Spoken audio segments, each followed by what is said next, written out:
하나님께서 오늘 주신 말씀 우리 함께 교독하도록 하겠습니다. 누가복음 10장 25절에서 37절입니다. 한 절씩 교독하고 마지막 절은 함께 읽도록 하겠습니다. 어떤 율법 교사가 일어나 예수를 시험하여 이르되 선생님, 내가 무엇을 하여야 영생을 얻으리이까?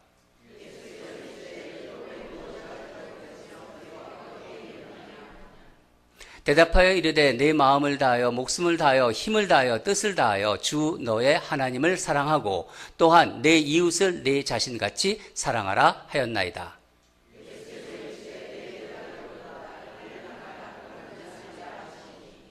그 사람이 자기를 옳게 보이려고 예수께 여짜오되 그러면 내 이웃이 누구이니까?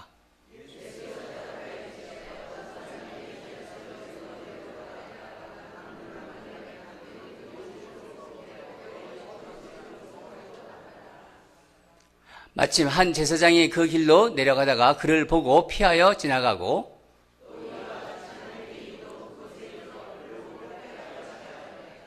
어떤 사마리아 사람은 여행하는 중 거기 이르러 그를 보고 불쌍히 여겨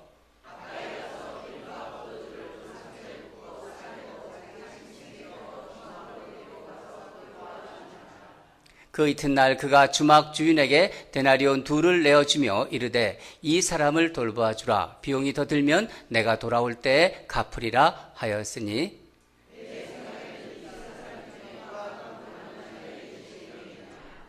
함께 읽겠습니다. 이르되 자비를 베푼 자이니이다. 예수께서 이르시되 가서 너도 이와 같이 하라 하시니라. 아멘. 또 한 가지 기도해야 될 제목이 생각이 났는데요. 우리 교회 이 프로퍼티에 지금 거주하고 계시는 우리 닉 목사님이라고 계십니다. 이 3월 첫째 주부터 우리 EM 패스터가 새로 오시는데 그 전까지 우리 닉 목사님께서 아이들 말씀도 전하시고 그런데 그 닉 목사님이 사모님, 에린 사모님이 암에 걸려서 암 투병하고 있습니다. 근데 위독하세요. 오늘 내일 이렇게 하시는 것 같아요. 그래서 암이 다 퍼졌고 몸이 많이 마른 상태시고 우리 닉 목사님은 어린이 청소년 사역, 그러니까 교도소 주브나일 그 사역을 하고 있는데 아주 귀한 분이십니다. 우리 아이들에게 아주 말씀을 너무 잘 전해주세요. 지금. 그리고 또 우리 새로 오는 패스터 션, 우리 션 목사님의 또 멘토로 이렇게 지금 서로 연결돼서 지금 같이 이렇게 서로 좋은 대화를 나누고 있습니다. 여러분, 우리 지금 이 시간 통증이 심하고 우리 에린 사모님 하나님께서 지켜주시고 하나님 때에 정말 편하게 부르심 받을 수 있도록 우리 한번 뜨겁게 우리 에린 사모님 위해서 아직 젊습니다. 에린 사모님. 그렇지만은 담대하게 이 아픔과 고통을 이겨야 된다고 우리 프로퍼티 랄비에 지금 거주하고 계십니다. 우리 그쪽을 생각하면서 우리 하나님께서 정말 그 고통을 막아주시고 이제 하나님의 때에 인도하여 주시옵소서 하는 마음으로 다 같이 기도하겠습니다. 하나님 아버지, 우리 에린 사모님 위해서 기도합니다. 하나님, 주님께서 이 종을 하나님 붙잡아 주시옵소서. 아버지 하나님, 주의 정말 손 붙잡혀서 하나님 사역해 왔는데 하나님 그 에린 사모님, 하나님 이제 그 온 몸이 암덩어리가 퍼졌습니다. 하나님께서 이제 회복시켰어서 하나님 아버지 알 수 없지만은 주님 이 시간 간절히 기도합니다. 그 하나님 나라 갈 때까지 하나님 너무 고통스럽지 하지 않게 하시고 하나님 때 주님이 인도하심을 받는 그런 우리 사모님 될 수 있게 도와주시옵소서. 하나님 아버지 함께 간절히 기도합니다. 아버지 역사하시고 아버지 인도하여 주시옵소서. 주님의 이 땅에 오셔서 고침을 받은 그런 많은 사람들이 있습니다. 주님께서 그 은혜를 베푸셔서 하나님의 그 아픔 속에서 하나님 아버지 주님 그 통증을 막아주시고 주님이 때 편안하게 하나님 나라로 인도할 수 있는 그런 은혜를 허락하여 주시옵소서. 하나님께까지 간절히 기도합니다. 사랑하는 하나님 아버지, 이 시간 우리 에린 사모님을 위해서 기도합니다. 목사의 사모가 되어서 하나님 그동안 사역해 왔는데 아버지 뜻하지 않게 암으로 인해서 온 암덩어리가 몸에 퍼져 있습니다. 주여, 이제 그 고통에서 아버지 언제 주님께서 어떻게 할지 우리는 알 수 없지만은 주여, 이 시간 우리가 간절히 간구하오니 이제 그 통증을 막아주시고 주님의 예비하신 때에 주님의 천국으로, 하나님의 천국으로 하나님 인도하여 주시옵소서. 아버지 하나님, 그 옆에서 간호하는 닉 목사님과 함께 해주시고 마음을 강하게 해주시고 그래서 다시 한번 주가 맡겨주신 그 사역을 끝까지 완수해서 천국에서 우리 에린 사모님을 또 볼 수 있도록 하나님이 역사하여 주시옵소서. 원컨대 우리는 알 수 없습니다. 하나님께서 다시 살려주시길 또 이 시간 간구합니다. 하나님 끝까지 주님이 그 생명을 붙잡고 있음을 믿습니다. 하나님 때 하나님의 방법으로 주께 맡겨오니 주여 역사하여 주시옵소서. 예수님 이름으로 기도합니다. 갑자기 기도회가 된 것 같으네요. 오늘 말씀은 우리가 이제 연초부터 우리 교회 표를 주제로 해서 그리스도와의 연합으로 풍성한 열매, 그 열매, 성령의 열매 9가지를 이렇게 우리가 지금 말씀을 나누고 있는데 오늘은 뭐지요? 오늘은 자비에 대해서입니다. 자비. 갈라디아서 5장 22절과 23절을 함께 읽도록 하겠습니다. 시작. 오직 성령의 열매는 사랑과 희락과 화평과 오래 참음과 자비와 양성과 충성과 온유와 절제니 이 같은 것을 금지할 법이 없느니라. 성령의 9가지 열매 중 이번 주 우리 성도님들과 나눌 그 자비에 대해서 이제 생각을 하면서 말씀을 받으려고 기도하는 중에 지난번 1월 20일인가요? 그때 오셔서 선교 간증을 해주셨던 이병무 선교사님이 생각이 났습니다. 그 선교사님이 하신 말씀 중에서 선한 사마리아 비유의 말씀을 이제 좀 하셨는데 그때 이런 이야기를 하셨어요. 이 선한 사마리아의 비유는 목사님께서 해주실 것이고 저는 제가 경험한 것을 그냥 나누도록 하겠습니다. 그게 제가 기도 중에 그게 생각이 났습니다. 그때 제가 그 말씀을 들으면서 언제 시간이 있을 때, 언제 시간이 되면은 이 선한 사마리아 비유를 여러분들과 나눠야겠다 하는 다짐을 했었어요. 그래서 기도 중에 주신 것이기 때문에 제가 순종하는 마음으로 이 본문을 택한 것입니다. 이번 주일이 바로 그때가 아닌가 하는 생각으로 본문을 묵상하는 가운데 특별히 36절과 37절이 제 마음에 들어갔습니다. 우리 한번 다시 36절과 37절을 다시 한번 읽도록 하겠습니다. 시작. 내 생각에는 이 세 사람 중에 누가 강도 만난 자의 이웃이 되느냐. 이르되 자비를 베푼 자니이다. 예수께서 이르시되 가서 너도 이와 같이 하라 하시니라. 예수님께서 누가 강도 만난 자의 이웃이 되겠냐고 지금 물으십니다. 율법교사한테 물으는 거죠. 이 율법교사가 뭐라고 대답하냐면은 자비를 베푼 자이다. 자비를 베푼 자가 이웃이라고 대답하죠. 자비를 베푼 자가 이웃이다. 그 대답에 다시 예수님께서 말씀하시죠. 가서 너도 이와 같이 하라. 즉 가서 너도 이웃이 되라는 말씀입니다. 예수님께서 율법교사에게 질문하신 누가 이웃이 되겠느냐? 이 질문은 앞에 우리가 읽은 29절에 율법교사가 먼저 예수님께 질문한 내 이웃이 누구이니까를 뒤집어 엎는 질문입니다. 한번 우리 그 스크린을 보겠습니다. 예수님께서 말씀하신 거죠. 누가 이웃이 되겠느냐? 주님께서 이 말씀을 하신 것입니다. 여러분, 그리고 율법교사가 질문한 내 이웃이 누구이니까 이 질문이 같은 걸까요? 다른 걸까요? 글자가 다르니까 다릅니까? 다르죠? 잘 모르시겠어요? 그러면 이제 설교를 들으시면 되는 겁니다. 예. 중간에 비유를 통해서 저렇게 연결이 되는 것입니다. 그러니까 내 이웃이 누구이니까 이 질문은 어떤 의미냐면은 이런 사람은 내 이웃이고 저런 사람은 아니다라는 의미가 그 안에 들어가 있는 거예요. 내 이웃이 누구이니까 질문 속에는 그런 의미가 들어있다는 것입니다. 그러면 예수님께서 말씀하신 누가 이웃이 되겠느냐? 이것은 어떤 사람이 과연 이웃이 되겠는가 하는 의미입니다. 예수님께서는 율법교사의 잘못된 질문과 생각을 바로잡기 위해서 가운데 이제 선한 사마리아인 비유를 사용하시죠. 가운데 이제 선한 사마리아, 우리가 읽은 선한 사마리아인의 비유가 그것을 가지고 사용하신 것입니다.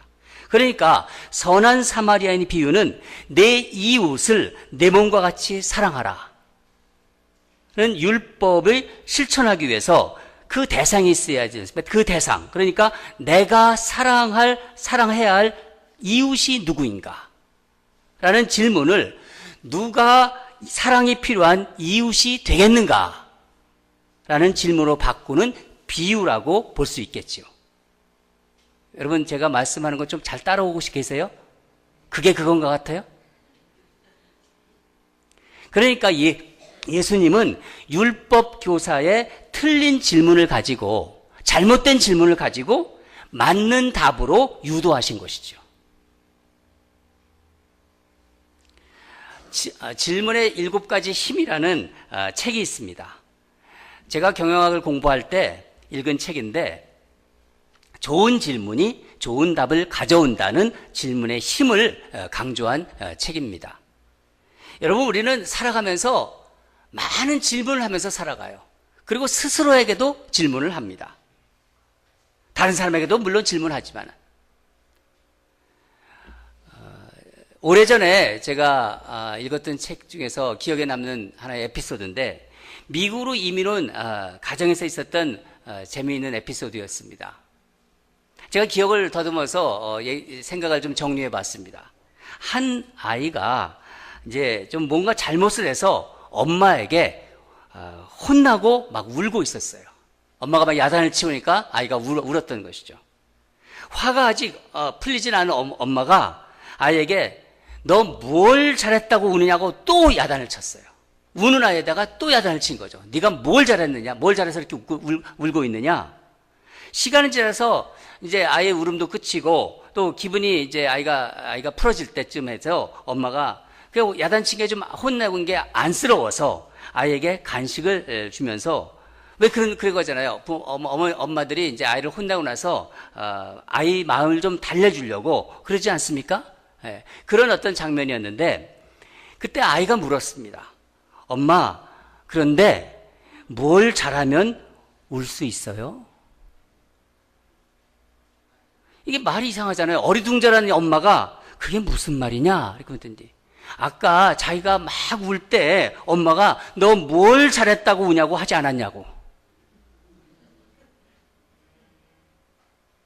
여러분, 무슨 말인지 아시죠?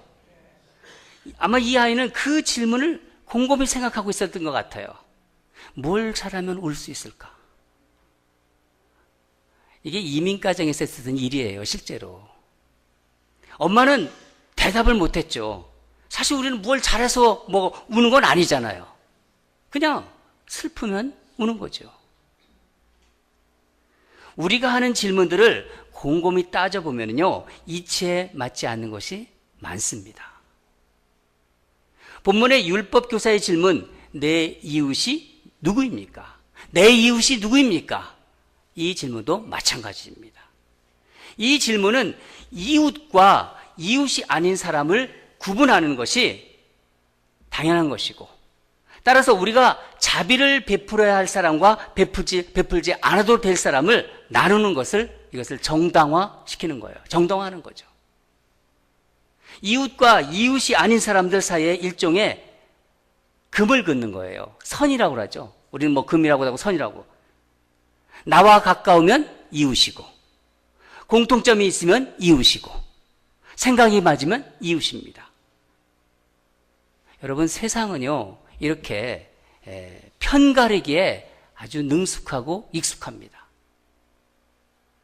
나와 가까운 사람인가 뭔가의 사람인 그것에 따라서 내 얼굴 표정이 달라요. 나와 좀 가까운 사람은요, 굉장히 얼굴 표정이 다릅니다. 또 대하는 것도 달라집니다. 그래서 우리는 그런 금과 이런 선 밖에 밀려날까봐 내심 긴장하며 살아가죠. 물론 당연한 거죠. 가까운 사람에게 친절히 대하고 얼굴 표정이 밝은 그것은 인지상정입니다. 그러나 여러분, 신앙은 이런 인지상정을 자비로 넘어서게 하는 거예요. 자비는 하나님의 대표적인 성품입니다. 여러분, 이 하나님의 자비를 그대로 실천한 분이 누구시죠? 맞습니다. 예수님이십니다. 하나님이신 예수님은요, 사람들에 대한 경계가 없으셨어요. 사람들이 꺼려하는 창녀나 세리, 죄인들을 그들이 친구가 되셨고 그들과 함께 식탁에서 같이 식사를 하셨습니다. 예수님을 적대시하는 바리새인들, 사두개인들, 서기관, 종교 지도자들도 기꺼이 만나서 대화를 하셨습니다. 병자를 치유하시고 상처받은 자를 긍휼을 베푸시고 도움이 필요한 자에게 필요한 도움을 주셨습니다. 이 땅에 오셔서 인간의 고통을 몸소 다 채울하셨으며 친히 그 짐을 짊어지셨습니다. 그래서 자비는 예수님의 영인 성령을 받은 사람들에게는 당연히 자연스럽게 맺게 되는 열매인 것이죠. 여러분, 내 이웃이 누구냐고 물은 율법교사가 정말 자신의 이웃을 몰랐을까요? 누구보다 율법을 잘 알고 있는 율법교사인데 율법에서 말하는 이웃을 당연히 알고 있었을 것입니다. 그럼 율법교사의 이웃은 누구일까요? 그의 종족이죠. 그의 동족, 유대인들일 것입니다.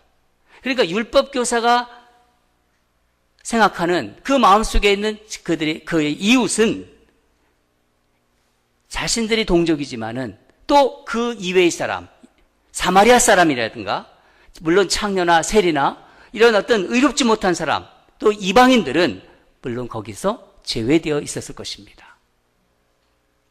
그런데 예수님의 이웃은 누구인가요? 모든 사람이 예수님의 이웃이죠. 그렇지 않습니까?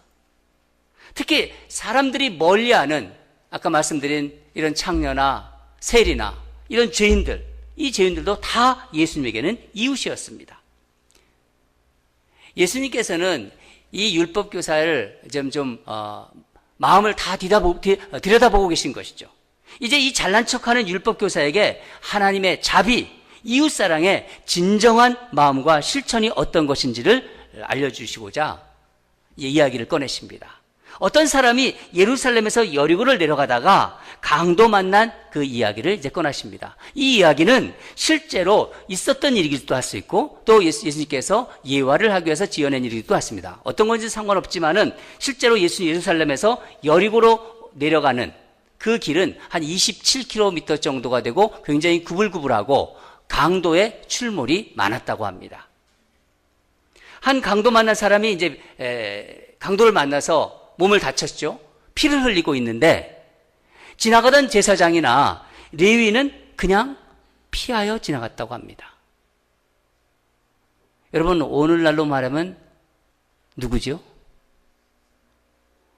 그냥 조용하게 얘기하시냐? 목사님 그러더라고요. 맞습니다. 저 같은 목사들이 피하여 지나간 거예요. 장로님들은 안 피했나요? 레위인, 목사님도 피해서 지나가고 장로님도 피해 지나간 겁니다. 그냥 모르고 지나간 게 아니라 피하여 지나갔다고 말씀하고 있는 거예요.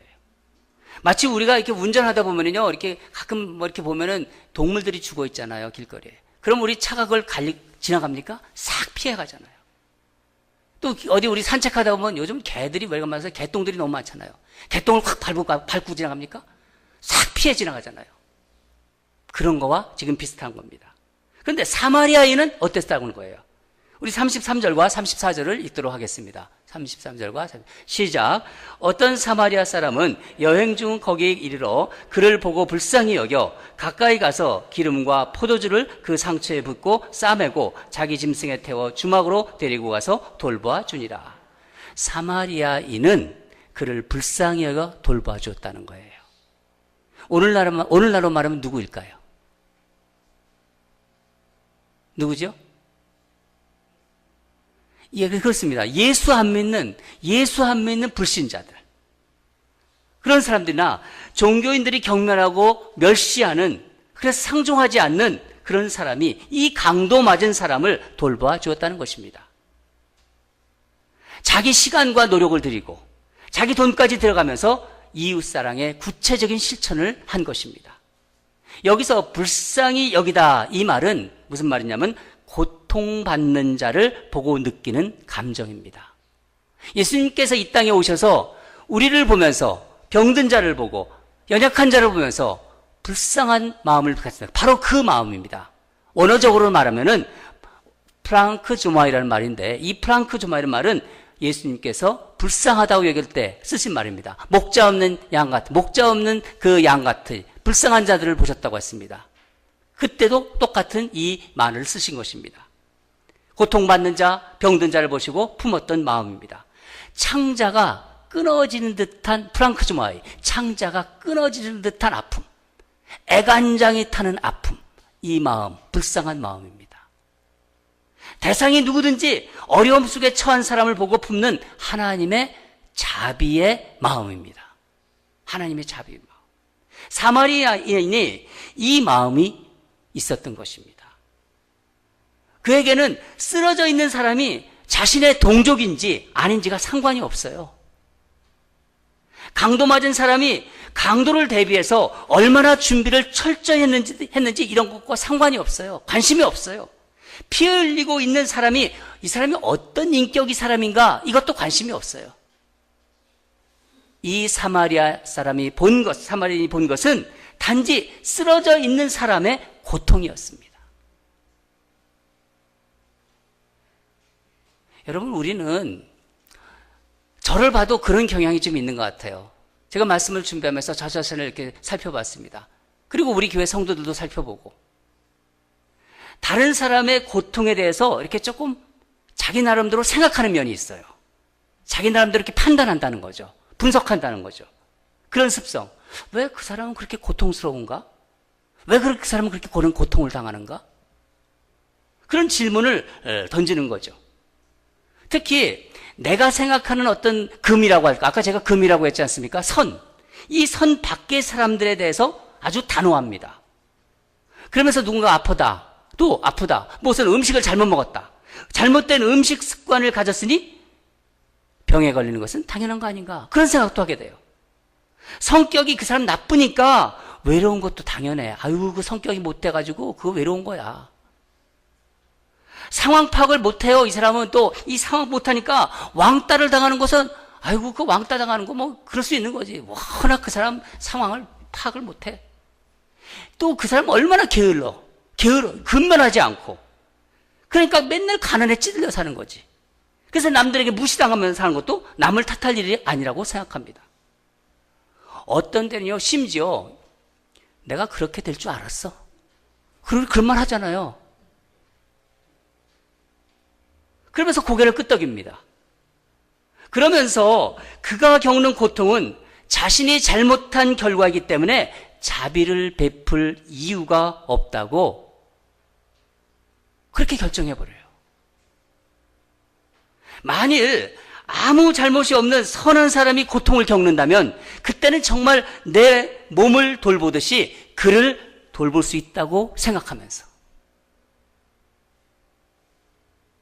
제가 앞에서 질문에 대한 이야기를 했는데, 왜 선한 사람에게 나쁜 일이 생기는가 라는 제목의 그 책이 있습니다. 헤럴드 쿠슈너라는 작가가 쓴 책인데, 여러분 그렇게 생각하실 거예요. 여러분도 궁금하실 거예요. 왜 선한 사람에게 나쁜 일이 생기는가? 그런 거 한 번쯤 이렇게 생각해 보셨을 거예요. 하나님은 선한 분이시고 전지전능하신 분이신데, 그런데 이 질문의 답은 이렇습니다. 선한 사람이란 없다. 그러니까 이 질문 자체가 잘못된 것이라는 것이죠. 여러분, 우리는 오히려 이렇게 생각해야 된다는 거예요. 왜 나에게 나에게도 좋은 일이 생기는가? 그렇게 질문해야 되는가? 왜 나에게도 좋은 일이 자꾸 생기는가? 왜 나는 강도맞지 않았을까? 강도맞지 않았을까? 왜 나는 이만큼이라도 건강한가? 그렇게 생각해야 된다는 거야. 왜 나에게 이 물질을 허락해 주셨을까? 왜 나는 사랑받고 있는가? 어떻게 나 같은 사람이 구원받을 수 있나? 여러분은 왜 그렇다고 생각하십니까? 왜지요? 다른 것으로는 설명할 수 없습니다. 오직 하나님의 은혜입니다.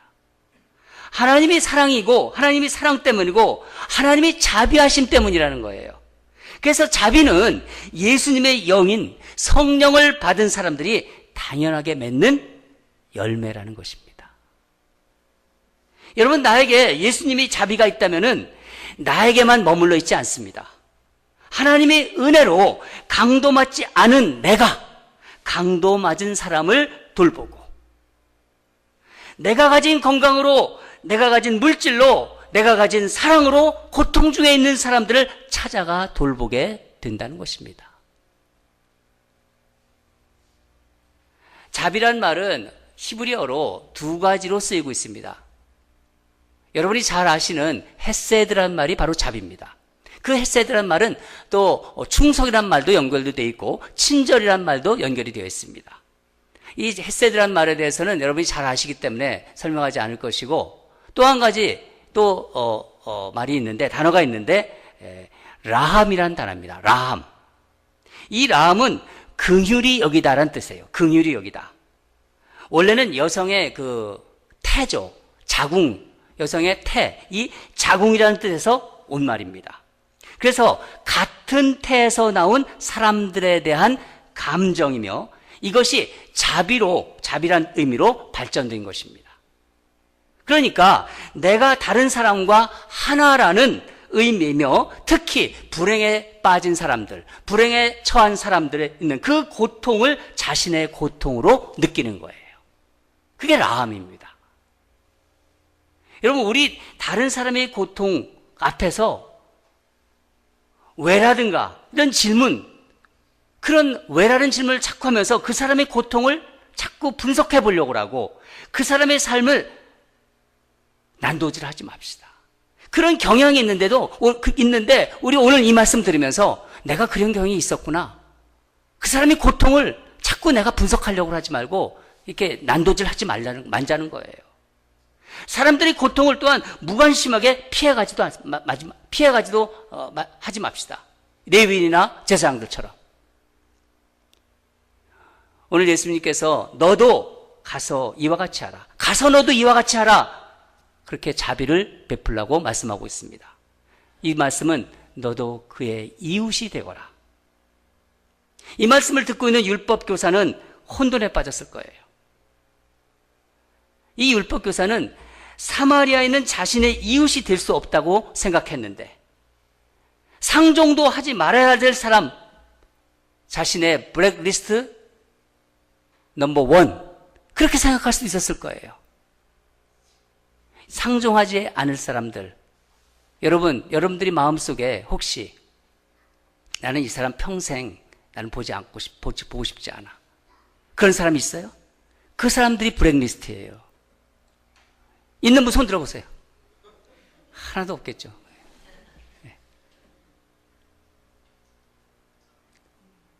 예수님은 그런데 사마리아인처럼 행함으로써 이웃이 되라고 말씀하고 있는 것입니다. 우리 가운데 우리가 살아가면서 내가 저 사람 만나지 않을 거야, 상종하지 않을 거야, 그런 블랙리스트가 있다면요, 그거는요 세상 사람들이 그 짓을 많이 하는 거예요. 예수 믿는 사람들은 그러지 말아야 됩니다. 이 편 저편을 만드는 게 세상이지만은 교회는 그런 곳이 아닙니다. 성도들은 그런 것을 하지 말아야 합니다. 하나님의 자비를 받은 사람은요, 내가 사랑하는 사람만 사랑하는 한계로부터 벗어나야 된다고 말씀하는 거예요. 내 마음에 맞는 사람만 사랑하고 내가 갚을 뭔가 능력이 있는 사람만, 그런 사람에게만 무언가를 준다면은 우리는 여전히 무자비한 사람이 되는 거예요. 자비가 없는 사람, 무자비한 사람이라는 거예요. 여러분, 우리는 먼저 주의 자비가 우리 마음에 임하기를, 우리 마음에 채워지기를 기도해야 합니다. 우리 힘으로는 되지 않아요. 하나님께서 그 은혜를 주셔야 돼요. 저는 요즘 비가 많이 오는 이 렌초 지역을 보면서 저 산도 얼마나 아름답고 막 우리 성도님들 사진 찍는 걸 보면서 야, 우리 교회가 정말 좋은 자리에 있구나. 이 교회를 정말 아름답게 하면 좋겠다. 이런 생각도 막 꿈을 꿉니다. 그리고 비가 오는 게 얼마나 이렇게 이 땅을, 대지를 아름답게 적셔주는지. 마치 오늘 이 말씀을 묵상하면서 제가 이 비가 막 쏟아지잖아요, 요즘. 오늘도 오후에 비가 온다고 하는데 자비가 막 내려오는 것처럼 우리 마음에 적시기를 간절히 바랍니다. 요즘 비가 오는 것처럼 우리의 그 하나님께서 자비를 우리 마음에 팍 부어 넣어 주시기를 바랍니다. 혹시라도 여러분에게 정말 사람에 대한 어떤 블랙리스트가 있다면 이 시간 다 지워버리세요. 오늘 말씀 바로 그거 지워버리라는 말씀입니다. 성령이 불러 다 태워버리세요. 사랑하는 여러분, 가서 너도 이와 같이 하라. 오늘 주님께서 우리에게 주시는 말씀입니다. 그 말씀에 우리가 주님, 제가 가서 그의 이웃이 되겠습니다. 그렇게 순종하면서 우리 삶에 자비의 열매가 풍성하게 맺히기를 주님의 이름으로 축원합니다. 기도하겠습니다.